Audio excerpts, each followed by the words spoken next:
Good morning बच्चों। आज की इस ऑनलाइन क्लास में हम अपनी हिंदी व्याकरण का एक टॉपिक पढ़ेंगे जिसका नाम होगा संधि। जैसा कि आपको दिख रहा है, संधि हमारे ग्रामर में सबसे महत्वपूर्ण टॉपिक है। संधि प्रत्येक बच्चे को आनी चाहिए, लेकिन कुछ बच्चों के सामने अनेक प्रकार की समस्याएं आ जाती हैं। आज उसी से संबंधित यहाँ पर हम चर्चा करेंगे। प्यारे बच्चों, सर्वप्रथम यहाँ पर आप देख पा रहे हैं, सबसे पहले संधि की परिभाषा दी गई है। टॉपिक है, उसकी एक परिभाषा दी हुई है। दो वर्णों के मेल से जो विकार उत्पन्न होता है उसे संधि कहते हैं। देखिए बच्चों, यहाँ समझने की बात है, कम से कम कितने वर्ण होने चाहिए? दो वर्णों के मेल से, मेल का मतलब होता है आपस में मिलने से यदि विकार उत्पन्न होता है। विकार का मतलब क्या होता है? विकार का मतलब होता है रूप परिवर्तन होना। विकार का मतलब क्या होता है? परिवर्तन होना। विकार का मतलब परिवर्तन होना, ये होता है। यदि दो वर्ण आपस में मिलें और मिलने के बाद यदि उनमें कोई विकार उत्पन्न होता है तो उसे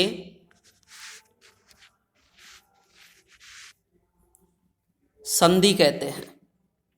जैसा कि परिभाषा में भी हमने यही दिया है कि दो वर्णों के मेल से, दो वर्णों के मेल से जो विकार उत्पन्न होता है, परिवर्तन होता है, उसे संधि कहते हैं।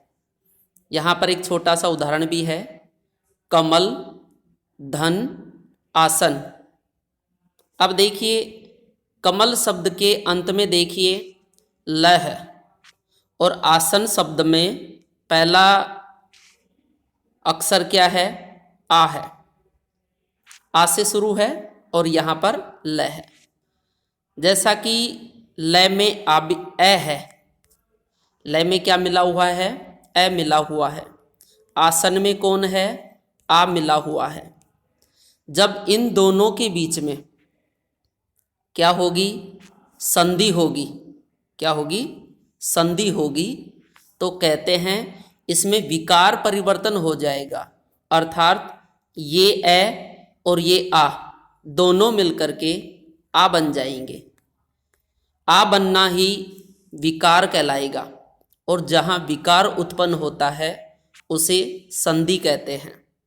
तो आपको अच्छे से समझ में आ गई होगी कि दो वर्णों के मेल से यदि विकार उत्पन्न होता है उसे संधि कहते हैं। जैसे कमल, धन, आसन, इन दोनों को जोड़ने से क्या शब्द बन जाता है?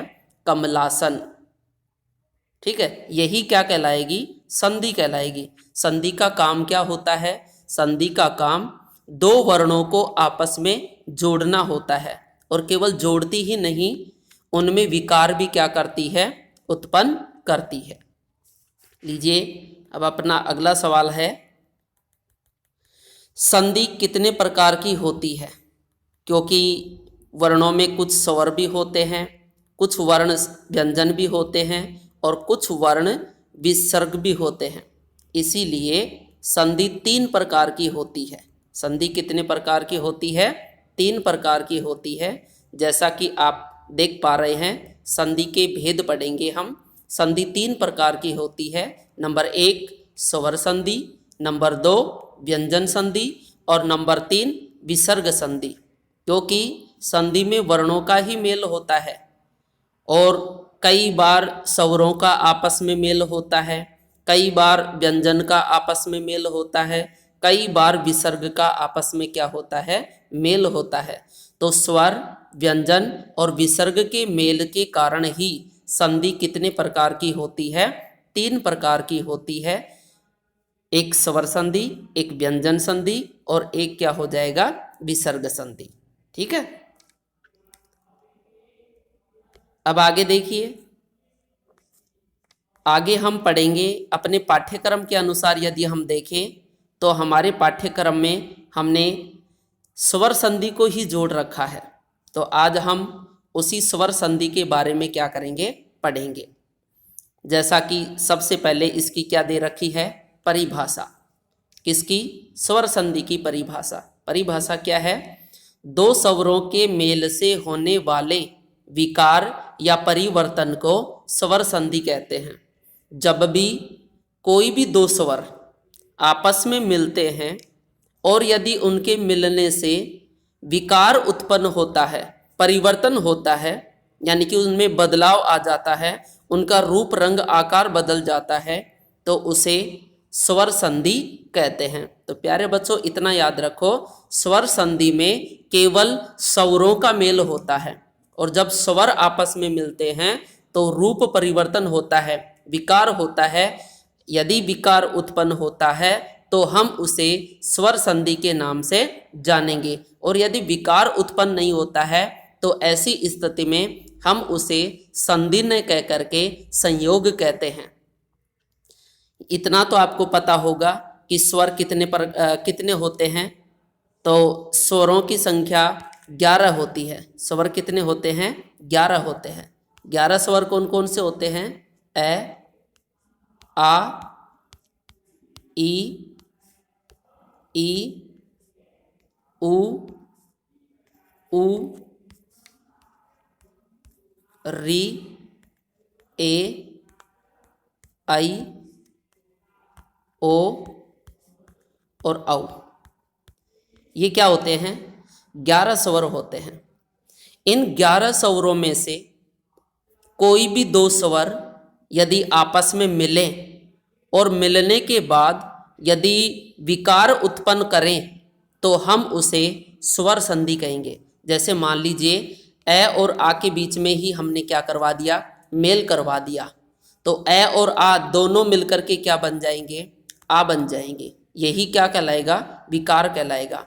मान लीजिए ए और उ के बीच में हमने संधि करवाई, मेल करवाया, ए और उ के बीच में मेल करवा दिया, तो ए और उ दोनों मिलकर के क्या बन जाएंगे? ओ बन जाएंगे। क्या बन जाएगा? ओ बनेगा। तो यहाँ पर देखिए, यहाँ तो ए था और यहाँ पर क्या है? उ है। दोनों मिलकर के क्या बनेगा? ओ बनेगा। ओ बनते ही यहाँ पर यह विकार उत्पन्न हुआ है, और जहाँ विकार उत्पन्न होता है उसे हम स्वर संधि के नाम से पुकारते हैं। और जहाँ स्वरों के आपसी मेल से यदि विकार उत्पन्न होता है तो वह स्वर संधि कहलाएगी। ठीक है, आगे देखिए, दे रखा है यहाँ पर क्लियर।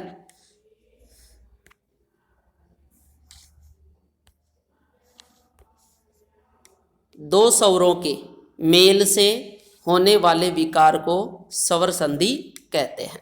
उदाहरण पे देखिए, मुनि, धन, ईस। मुनि के अंत में क्या है? ई है, और ईस में क्या है? ई है। ये भी स्वर है, ये भी स्वर है। दोनों स्वरों के मिलने से क्या बनेगा? बड़ा ई बनेगा। यही क्या कहलाएगा? विकार कहलाएगा।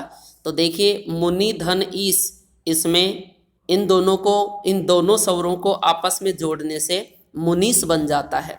इसी प्रकार से ज्ञान, धन, उपदेश, ज्ञान में ए है और उपदेश में उ है। इस ए और उ को आपस में जोड़ेंगे तो क्या बन जाएगा? ओ बनेगा। क्या बनेगा? ओ बनेगा, और शब्द बन जाएगा कौन सा? ज्ञानोपदेश। इसी प्रकार से सदा धन एव, सदा धन एव, इसमें आ है और इसमें ए है। आ और ए दोनों मिलकर के क्या बनते हैं?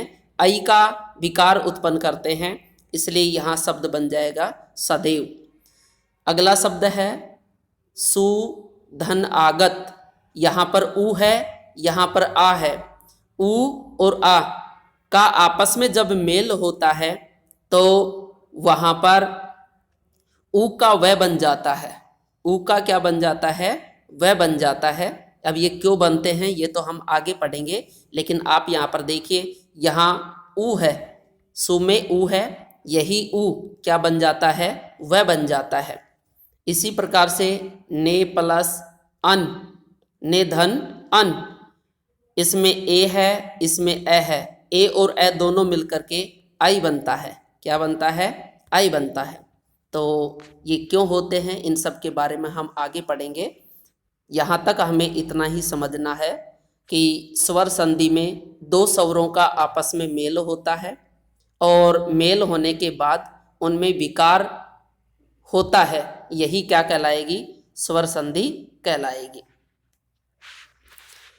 अब स्वर संधि भी कितने प्रकार की होती है, 5 प्रकार की होती है। स्वर संधि कितने प्रकार की होती है, 5 प्रकार की होती है। जैसा कि यहाँ पर दिखाया गया है कि स्वर संधि के 5 भेद कौन कौन से हैं। नंबर 1 दीर्घ स्वर संधि, दीर्घ स्वर संधि। दूसरी है गुण स्वर संधि, दूसरी संधि का नाम होगा गुण स्वर संधि। तीसरी है वृद्धि स्वर संधि, चौथी है यण स्वर संधि और 5वीं है अयादि स्वर संधि। तो इस प्रकार से स्वर संधि को 5 भागों में बांटा गया है। पहली हो जाएगी दीर्घ संधि, दूसरी गुण स्वर संधि, तीसरी वृद्धि स्वर संधि, चौथी यण स्वर संधि और 5वीं संधि कौन सी हो जाएगी, अयादि स्वर संधि। आइए अब हम इनके बारे में विस्तार से क्या करते हैं, अध्ययन करते हैं। सबसे पहली संधि है दीर्घ स्वर संधि। दीर्घ स्वर संधि की परिभाषा क्या होती है, ध्यान से देखिए। जब दो समान स्वर, जब कोई भी दो समान स्वर, दो समान का मतलब होता है जिनकी जो एक ही जाति के हो उसे हम समान स्वर कहेंगे। जैसे ए आ दोनों एक ही जाति के हैं, ई दोनों एक ही जाति के हैं, ऊ ये दोनों भी क्या हैं, एक ही जाति के हैं, इसलिए हम इन्हें समान स्वर कहते हैं। ए ई ये समान नहीं है, ये दोनों क्या हो गए, असमान होते हैं। तो जब दो समान स्वर, अब स्वर भी 2 प्रकार के होते हैं, ह्रस्व स्वर और दीर्घ स्वर। ह्रस्व स्वर छोटे होते हैं, जैसे ए ई उ री, ये 4 स्वर ह्रस्व स्वर के नाम से जाने जाते हैं। और दीर्घ स्वर जो दूसरे स्वरों के मेल से बने हैं, जैसे आ ई उ ए आई ओ औ, ये स्वर, ये 7 स्वर हमेशा दीर्घ स्वर के नाम से जाने जाते हैं। तो आ ई उ ये दीर्घ स्वर हैं, ए ई उ ये क्या है, ह्रस्व स्वर हैं। तो 2 समान स्वर कोई भी हो सकते हैं, छोटे भी हो सकते हैं, बड़े भी हो सकते हैं, दोनों बड़े भी हो सकते हैं, दोनों छोटे भी हो सकते हैं, एक बड़ा और एक छोटा हो सकता है, लेकिन होना चाहिए एक ही जाति के। ऐसे स्वर यदि आपस में मिलते हैं तो इनके स्थान पर उसी जाति का दीर्घ स्वर बन जाता है, बड़ा बन जाएगा। जैसे ए के साथ ए को मिलाएंगे तो आ बनेगा, आ के साथ ए को मिलाएंगे तो भी आ बनेगा, आ के साथ में आ को मिलाएंगे तो भी क्या बनेगा, आ बनेगा, यानी कि उसी जाति का बनेगा। अर्थात ह्रस्व या दीर्घ ई उ री, जैसा कि यहाँ पर दे रखे हैं, ये ह्रस्व स्वर हैं, छोटे स्वर हैं, लघु स्वर हैं। यदि ह्रस्व स्वर या दीर्घ स्वर ए ई उ और री, इनके बाद में यही स्वर या बड़े स्वर को आ जाता है तो इनके स्थान पर क्रमशः आ ई उ री हो जाते हैं। इसे ही क्या कहेंगे, दीर्घ स्वर संधि कहते हैं। ये इसकी परिभाषा है। जैसा कि मैं आपको बताऊं, दीर्घ स्वर संधि में क्या होता है, समान जाति के स्वर होने चाहिए।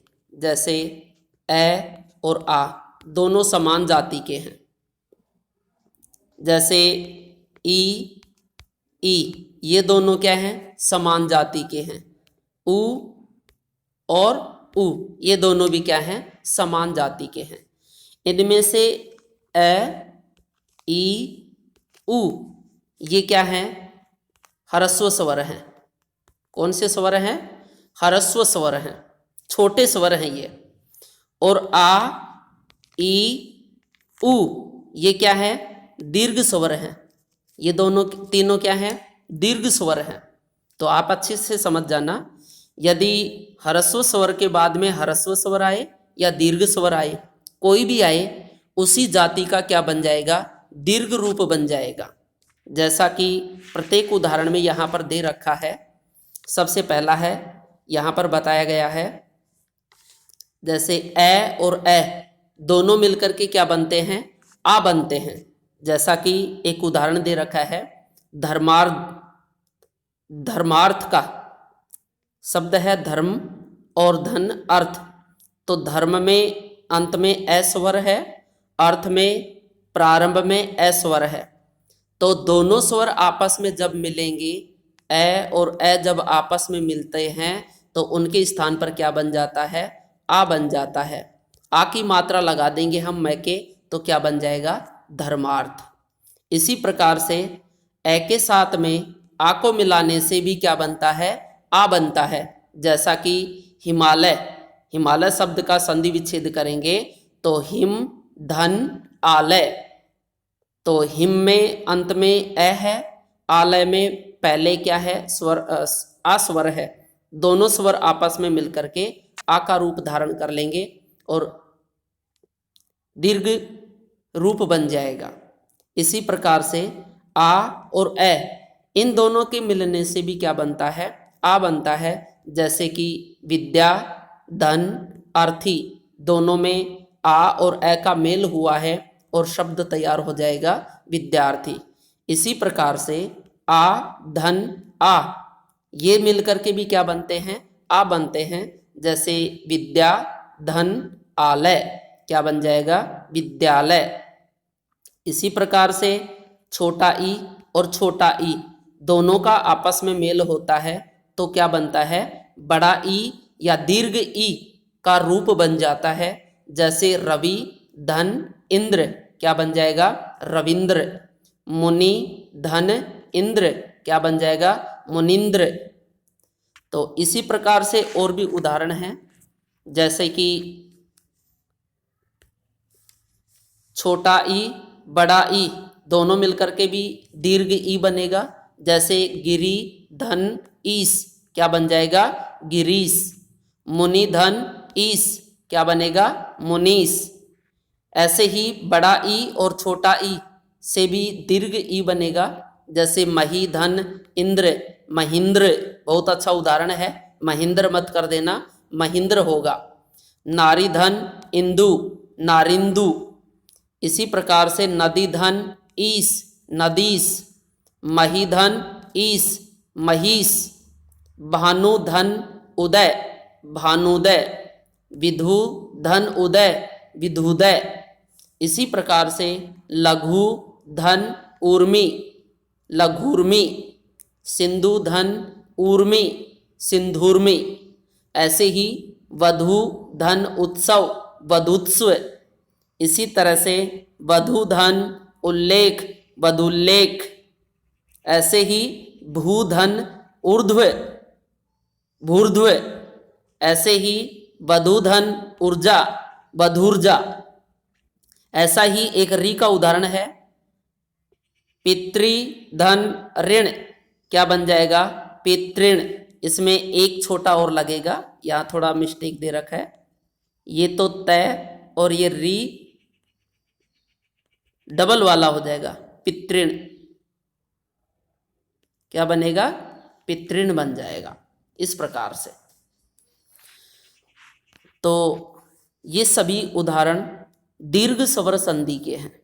कहीं पर भी आप इसमें देख सकते हैं, ए के साथ में ए मिलेगा तो आ बनेगा, ए के साथ में आ मिलेगा तो भी आ बनेगा, आ के साथ में ए मिलेगा तो भी आ बनेगा, और आ के साथ में आ मिलेगा तो भी क्या बनेगा? आ बनेगा। ऐसे ही ई में होता है, ऐसे ही उ स्वर के साथ में होता है और ऐसे ही री स्वर के साथ में भी होता है, क्योंकि इनमें लघु या दीर्घ स्वर जब आपस में मिलते हैं समान जाति के होने चाहिए तो उनके स्थान पर उसी जाति का दीर्घ स्वर हो जाता है। ये सब हमने इन तमाम उदाहरणों के माध्यम से समझ लिया है।